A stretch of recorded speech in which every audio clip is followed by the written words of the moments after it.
Hello everyone, my self तरुण और ये मेरा चैनल है इनक्रेडिबल इंक टैटूज और मेरे स्टूडियो का नाम भी है incredible ink tattoos and training. तो आज की जो वीडियो है बेसिकली हम बात कर रहे हैं टैटू आफ्टर केयर के बारे में।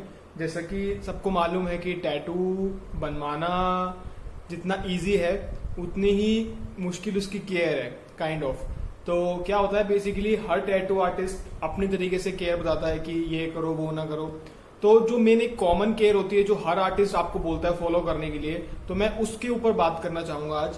तो बेसिकली क्या होता है कि जब आप टैटू बनवाते हैं तो टैटू जब आपकी स्किन में चल जाता है, मेन क्या होता है कि टैटू जो होता है, मैं आपको थोड़ा सा ब्रीफ में जाके बताता हूँ। क्या होता है कि जब टैटू आर्टिस्ट जब टैटू बनाता है तो वो आपकी स्किन की सेकेंड लेयर में इंक डालता है। बेसिकली हमारी स्किन की जो होती है 3 लेयर्स होती हैं, तो जो इंक डलती है वो सेकेंड लेयर में डलती है। तो क्या होता है बेसिकली जब वो इंक सेकेंड लेयर में जाती है तो आपकी फर्स्ट लेयर जो होती है स्किन की वो डैमेज हो जाती है। तो जब टैटू बनता है तो आपने देखा होगा टैटू बनने के बाद ऊपर एक उसकी डेड स्किन बनती है, कुछ लोग पपड़ी कहते हैं। तो वो चीज होती है आपकी स्किन की फर्स्ट लेयर, तो वो रिकवर होती है और वैसे वैसे जैसे वो रिकवर होती रहती है टैटू की इंक स्किन के अंदर सेटल होती रहती है। तो बेसिकली आपकी जो इंक है वो फर्स्ट लेयर और थर्ड लेयर के बीच में आती है। सो जब वो स्किन के अंदर सेकंड लेयर में इंक चली जाती है तो फर्स्ट लेयर जो होती है वो रिकवर मोड में चली जाती है। तो जैसे जैसे वो रिकवर होती रहती है आपका टैटू जो होता है स्किन में सेटल हो जाता है। तो जब ये स्किन रिकवर होने का जो मेन डेज होते हैं वो 30 to 45 डेज होते हैं। बाकी स्किन पे डिपेंड करता है, कईयों का जल्दी भी हील हो जाता है, तो अलग स्किन पे अलग अलग से इफेक्ट आते हैं। तो बेसिकली जो आपकी मेन जो कॉमन केयर होती है वो ये होती है कि आपको टैटू को सनलाइट से बचाना होता है। क्योंकि क्या होता है जब टैटू का नया नया हीलअप हो रहा होता है तो सनलाइट जो होती है वो टैटू की इंक को कहीं ना कहीं लाइट कर देती है। तो आपको उसमें जब भी आपको सनलाइट में जाना होता है तो आपको उसको लूज हैंकी या लूज कपड़े से कवर करना होता है ताकि डायरेक्ट सनलाइट उसमें ना पड़े। सेकंड जो होता है आपको उसको पानी से बचाना होता है। बेसिकली क्या होता है कि ये एक तरह का हमारी स्किन पे हार्म होता है, चोट लगती है बेसिकली। तो अब आप चोट पे पानी डालोगे तो उसके कॉन्सिक्वेंसेज अलग हो सकते हैं, तो आपको उससे बचा के रखना पड़ता है। एट द सेम टाइम आपको उसको डस्ट से भी बचाना होता है कि ताकि उस पर कोई मिट्टी और धूल ना बैठे जिससे कि इन्फेक्शन ना हो जाए। तो अब करना क्या है, आपको जब भी आप नहाते हो या कोई पानी का काम करना है या कुछ भी करना है तो उसके ऊपर आप मॉइस्चराइज कर लो। लाइक उसके ऊपर हल्का सा आप ऑयल लगा लो। ऑयल आप कोकोनट ऑयल लगा सकते हो, बेबी ऑयल लगा सकते हो, ऑलिव ऑयल लगा सकते हो, जो आपको सुटेबल रहे स्किन के अकॉर्डिंग आपकी। तो वो लगाने के बाद आप अपना पानी का काम जो भी आप कर सकते हैं फ्रीली, कोई दिक्कत नहीं है। आफ्टर दैट आपको क्या करना होता है कि जो पानी उसके ऊपर गया होता है उसको आपको टॉवल से या किसी भी टिश्यू से या साफ कपड़े से उसको हल्का डैब डैब करके ड्राई कर देना होता है। तो उसके बाद आपका जो भी केयर आपके आर्टिस्ट ने बताई है, या तो कोई मेडिसिन बताई होगी स्टार्टिंग के डेज में लगाने के लिए, वो लगाइए, ठीक है। तो मेन जो आपका इशू होता है जब आपकी डेड स्किन आती है तो क्या होता है कि लोगों को उस पर ईचिंग होती है, थोड़ा सा देखने में वियर्ड लगता है, तो वो लोग क्या करते हैं उसको ना उतारना शुरू कर देते हैं।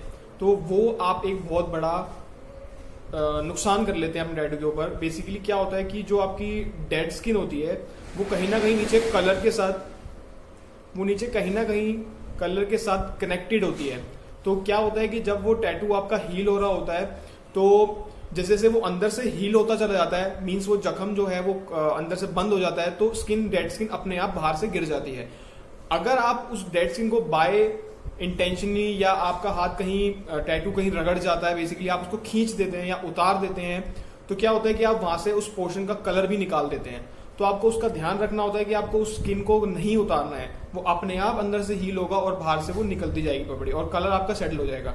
अब क्या होता है कि जब कलर हील होता है बेसिकली आपकी स्किन नहीं आती है फर्स्ट लेयर, जो फर्स्ट लेयर नहीं न्यू आती है, तो क्या होता है कि टैटू का कलर जैसा आपने बनवाने के टाइम पे था वैसा नहीं लुक देता। वो ऐसा लगता है थोड़ा शाइनी सा, थोड़ा सा ब्लूइश सा, अलग कलर की नोन देता है सबके अकॉर्डिंग। तो क्या होता है कि आपको वेट करना होता है, क्योंकि जैसे जैसे वो नई स्किन बैठनी शुरू होती है तो वापस वो नॉर्मल स्किन सबकी तरह मैच कर जाती है और आपका कलर प्रॉपर निकल के आ जाता है। और जो मेन एक और बात है वो जो आपको नोटिस वो ये बात है कि नॉर्मली क्या होता है कि लोग अपने टैटू को दूसरे के टैटू से कंपेयर करते हैं, जो कि गलत बात है। आपको टैटू कंपेयर नहीं कर सकते क्योंकि आपकी स्किन अलग है, सामने वाले की अलग है, उसकी अलग है। तो क्या होता है कि आप देखते हो कि किसी बंदे की स्किन बहुत फेयर है तो उस पर कलर बहुत अच्छा आया हुआ है, डार्क आया हुआ है, किसी की स्किन बहुत डार्क है तो उस पर थोड़ा सा अलग लुक आई है। तो क्या होता है कि जैसे मैंने आपको बताया 3 लेयर्स होती हैं स्किन की। तो जब इंक आप सेकंड लेयर में डालते हो तो जो आपकी फर्स्ट लेयर जो स्किन की होती है वो जिस कलर की है, मीन्स आपकी व्हाइट स्किन है, तो व्हाइट लेयर जो आपकी है वो बेसिकली मिरर का काम करती है। तो जैसा आपका टैटू चला गया अंदर व्हाइट स्किन है तो वो उतना डार्क दिखाएगा। अगर आपकी स्किन डार्क है तो वो कहीं ना कहीं ब्लैक टैटू को हल्का ग्रीन टोन में या किसी और टोन में दिखाएगा। तो टैटू कभी फेड और लाइट नहीं होते हैं, वो आपकी स्किन के अकॉर्डिंग आते हैं। तो सबकी स्किन के अकॉर्डिंग अलग अलग कलर्स आते हैं। तो आप टैटू को कंपेयर, ठीक है, क्या होता है आफ्टर केयर भी, जैसे मैंने आपको बताया कभी आफ्टर केयर आप खराब कर दो या कुछ प्रॉब्लम हो जाए तो उस केस में कलर डिफरेंस आ सकता है मेजर, नहीं तो अदरवाइज आप ये पंगा नहीं होता है, क्योंकि सबकी स्किन का अलग अलग टोन होता है, अलग अलग तरीके से वो टैटू रिफ्लेक्ट होता है। तो उसका आपको ध्यान रखना बहुत जरूरी है। और मोस्ट इंपॉर्टेंट थिंग कि आपको कभी भी कहीं से भी आप टैटू करवाओगे, कोई भी इशू आए, कुछ परेशानी हो, कुछ समझ ना आए, तो आप अपने टैटू आर्टिस्ट को कंसल्ट करें इंस्टेंट ऑफ आप किसी से सलाह लें।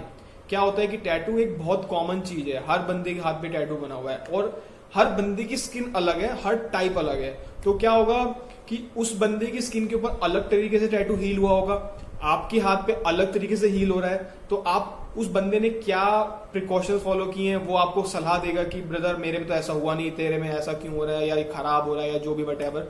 तो आपको उसकी बातों को फॉलो नहीं करना है, क्योंकि आपकी जो स्किन का मैटर है, जो आपके टैटू का मैटर है, वो आपका टैटू आर्टिस्ट अच्छे से जानता है। तो आपको कभी भी कोई दिक्कत हो या कुछ हो तो आप डायरेक्ट अपने आर्टिस्ट से कंसल्ट करें इंस्टेंट ऑफ आप किसी से सलाह लें, क्योंकि वो बंदा आपको बोलेगा कि ब्रदर ये कर लो, आप वो कर लो, आप ये मुझे, तो उससे क्या होगा आपका टैटू और ठीक होने की जगह खराब हो जाएगा।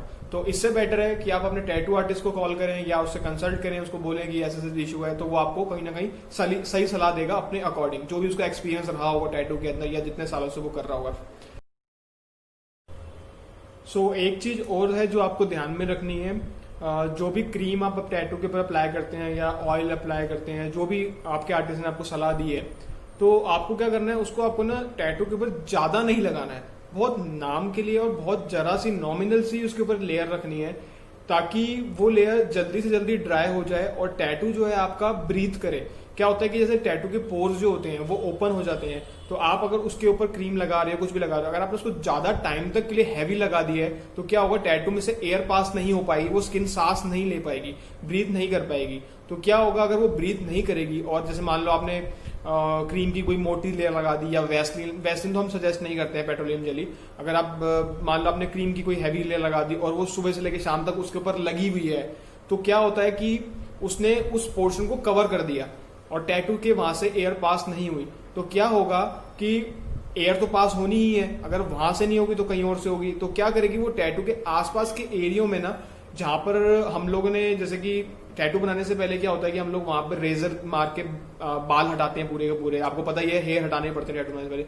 तो क्या होगा कि उन जो पोर्स होंगे ना हेयर वाले, वहां से वो थोड़े थोड़े दाने बनने शुरू हो जाएंगे और वो दाने बनते बनते क्या होगा, एक्ने हो जाएगा और फिर वहां पर आपको इन्फेक्शन होने के चांसेस बढ़ जाते हैं। तो कुछ भी आप लेयर टैटू के ऊपर लगाते हैं तो बहुत माइल्ड सी लगाएं, ताकि वो जल्दी से जल्दी सूख जाए और थोड़ी देर वो उसको वैसे ही रहने दो, ताकि वो जो है अपना ब्रीथ भी करता रहे और इन्फेक्शन से भी बचाता रहे। और फिर थोड़े टाइम बाद जब वो पूरा ड्राई हो जाए कम्प्लीटली, फिर हल्की सी लेयर उसके ऊपर लगा दो, ताकि वो ब्रीथ भी करता रहे और ऐसे रिपीटिशन में वो चलता रहे। क्योंकि अगर आप पूरी हैवी लगा के छोड़ दोगे यार, वो सोचोगे कि यार बार बार कौन लगाएगा, यार आलस आता है, या कुछ भी है, ऑफिस में जाना है यार, कुछ भी मतलब इशू है आपका कि मैं बार बार नहीं लगा सकता, मैं जेब में कैरी नहीं कर सकता लगाने के लिए, यार थोड़े दिन उसको आप बियर कर लो चीज को, टैटू आपका बच जाएगा उससे। तो आपको क्या करना है, हल्की सी लेयर लगाओ और उसको ड्राई होने दो, बार बार फिर लगाते रहो, यही आपको रिपीटिशन में करना होता है। अगर आप हैवी लगा दोगे तो सुबह से लेके शाम तक अगर वो चीज उसके ऊपर लगी हुई है तो उसके ऊपर डस्ट भी बैठ रहा है या कुछ भी बैठ रहा है और वो एयर भी पास नहीं हो रही है, तो वो इन्फेक्शन होगा ही होगा। तो उन सब से बचाने के लिए जो मैं आपको केयर बता रहा हूँ, आप उसको माइंड दिमाग में रखें अपने। और